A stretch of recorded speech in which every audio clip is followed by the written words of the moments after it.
Katherine Dunham, also known as K. Dunn, was an American dancer, choreographer, anthropologist, author, educator, and social activist.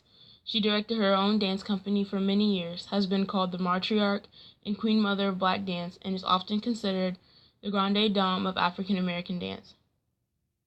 Katherine Dunham was born on June 22, 1909, in Chicago to an African American father, Albert Dunham, and French Canadian mother, Fanny June. Sadly, when she was 3, her mother died. Their father couldn't afford to take care of the children, and her siblings went to live with their aunt while her father tried to make a living. Katherine got her first taste of show business when amateur performers started performing in the basement of their apartment building, and she would always watch. In 1928, she had begun her study of dance, was studying ballet with Ludmila Sperveza, Vera Morova, Mark Tilberfield, and Ruth Page. In 1929, she entered the University of Chicago for anthropology, focusing on dance, and soon became the first African-American woman to attend and earn bachelor, master's, and doctoral degrees in anthropology.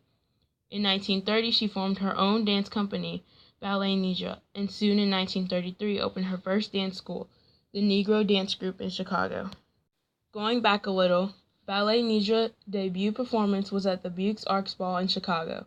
Only after a year, the group disbanded, and soon later she formed the Negro Dance Group. Throughout the 30s, she went back to the roots of black dance and rituals, transforming them into significant artistic choreography. In 1934, she performed in Ruth Page's Ballet La Gobelisse, aka The Devil Woman. In 1935, she received a fellowship to conduct anthropological field research, using the grant to study African-based dances in the Caribbean. In 1936, she took her first trip to Haiti. And in 1938, she was named Director Negro Unit of the Chicago branch of the Federal Theater Project. That year, she also choreographed A Las Montana, which was her first solo. In 1943, her company took the show on a national tour.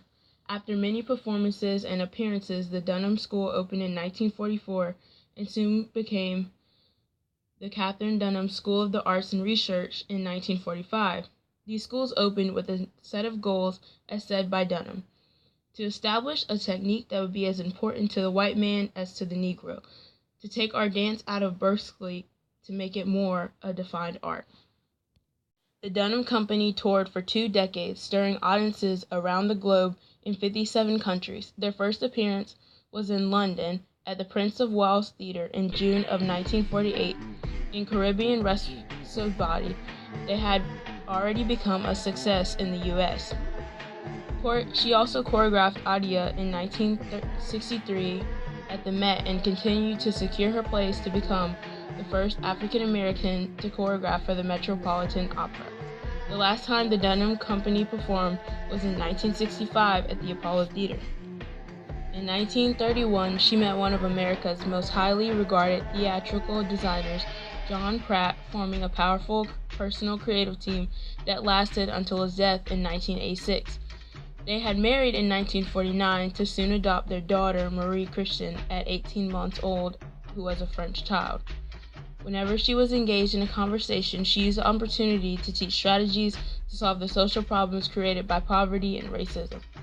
She was always an advocate for racial equality and was also politically active on both domestic and international rights issues, and made national and international headlines by staging a hunger strike of 47 days in 1993 at the age of 82, protesting against the U.S. government repertory and policy for Haitian immigrants. What Dunham gave modern dance was a coherent mix of African and Caribbean styles of movement, a flexible torso and spine, articulated pelvis, and isolation of the limbs, a polyrhythmic strategy of moving, when she integrated with techniques of ballet and modern techniques. Throughout her time, she earned numerous awards and honors, including the Presidential Medal of the Arts, NAACP Lifetime Achievement Award, and Urban League's Lifetime Achievement Award. She also wrote several books, including Journey to a Company and the Coffee Book of Dances of Haiti. She made appearances in several films over her lifetime, including Stormy Weather in 1943 and Casbah in 1948. Her mastery of body movement was phenomenal. She sadly died on May 21, 2006, after living to see 93 years, 7 years away from 100. Never be another Katherine Dunham. She impacted dance in such a way no one has ever done before, opening the door wider for people of different backgrounds, cultures, and ethnicities, and proved that Black dance is beautiful. Katherine Dunham, also known as K. Dunn, was an American dancer, choreographer, anthropologist.